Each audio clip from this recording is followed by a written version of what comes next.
Welcome back to the weekly Brooklyn Market Update, brought to you by Engel & Volker's Brownstone Brooklyn. My name is Katriona, and I'm joined again today by Donald Brennan. Well, Donald, this is lovely weather we're having today. Sure is. Bright and sunny and warm here in Brownstone, Brooklyn. It's awesome. Looking forward to more of it in the coming weeks. And the clock's moving forward on Sunday. All that extra hours of daylight will be great. So let's move straight into what happened last week in the Brooklyn property market across the 16 key neighborhoods that we track. So tell us about the new to market versus in contract numbers for all those properties listed above $2.25 million and what happened last week, Donald. So a little bit of shift going on here as we enter into the spring selling season, which is historically most active part of the year for transactions in New York City. Last year, probably the only exception in a very, very long time where that did not occur due to the pandemic and the absence of both participants in the marketplace and inability of the real estate professionals to deliver service. So nice to be back to where we were 2 years ago and looking forward to nice, healthy amount of activity on the buy and sell side here in the coming weeks and months as we head into the summer. So, so we did see a pretty good increase in new to market listings in the luxury segment above the 2.25 number, with 22 listings coming to market, which is the highest number looking at weekly activity since October 5th in 2020. And it's almost double the average that we've been looking at in February, January, December, and November. So all good. Nothing to be alarmed about there. More choices, more options, and it's good to have a healthy amount of inventory. On the in contract side, we saw 14 deals go into contract, and that matches the average we've been experiencing over the past 3 months. And in there were 6 townhouses, 3 condo resales, and 4 new development condos. So is that below $2.25 million market still showing really strong in contract deal volume that we have seen over the past few weeks? Absolutely. We saw 94 new to market, 94 in contract deals occur last week, which is the highest number in quite some time. I had to go pretty far back, 6 months or more, to see that type of in contract activity. Could be even longer, could be a year out. So that was over $100 million worth of volume in that segment of the market, which is a continuation of a activity that we saw last week. We had 90 listings come to market or go into contract at a $106 million gross value volume number. The bulk of that activity was actually new development condominiums, 34 listings going into contract, condo resales next at 25, and then co-ops at 25. Super healthy, outpacing the new to market, which was 82 or something last week. And so still have a kind of net positive absorption there for the opportunities below the 2.25 number in the marketplace. Okay, let's end on a little fun fact again.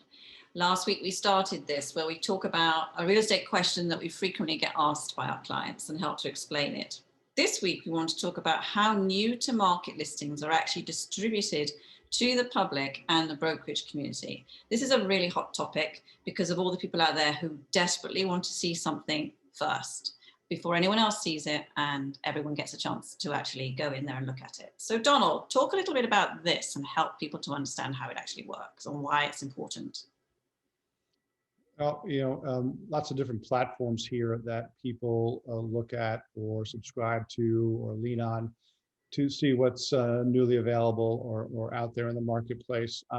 Since we have no real true MLS here in our part of New York City, which covers most of Manhattan and Brooklyn for that matter, that there's no real singular one go-to place to see what's happening. So there's default MLSs or just popular third-party aggregators of listings and so forth, and the individual brokers' websites.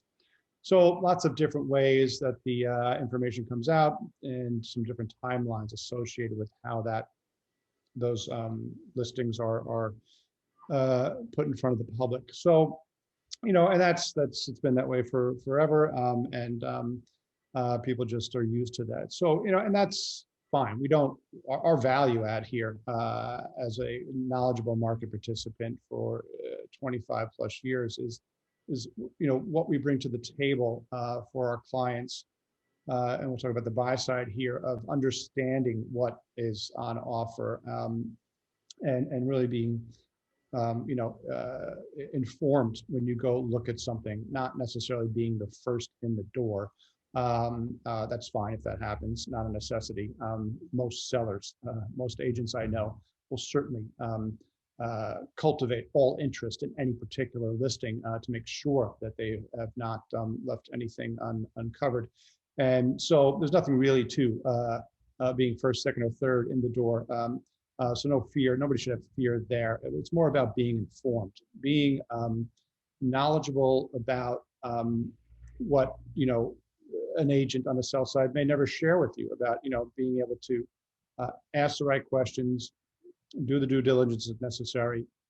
And as you go up in price point, actually any price point for that matter, you got to be careful. You always want to be a smart consumer. And that's what we really stress with our clients is that, look, if you want to do something where you're maybe taking a step into some realm of a new or higher price or something on any particular asset, that's all fine. If you really want to secure that, there's reasons to do that. But be informed and do it knowledgeably, and don't go running into things uninformed, because that's, sellers don't mind that, selling agents don't mind that for sure. But with most pre-existing product in our marketplace, there's things that need to be discovered, need to be explored, need to be investigated. And then we do our best to kind of make comparisons as to what may have traded recently, or maybe in contract, and bring everything we have, all of us here in this company, being spending so much time in our markets, the knowledge that we can share is where all the value is. And we just, always want to stress that with our clients.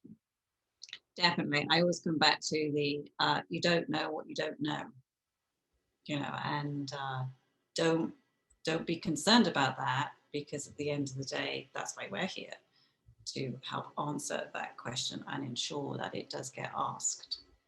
Okay, yeah. So that's it this week. Come back next week for more accurate and informed observations on the Brooklyn property market, of course. Yeah. And it's goodbye from me and goodbye from Donald. Have a good one. Take care. Bye.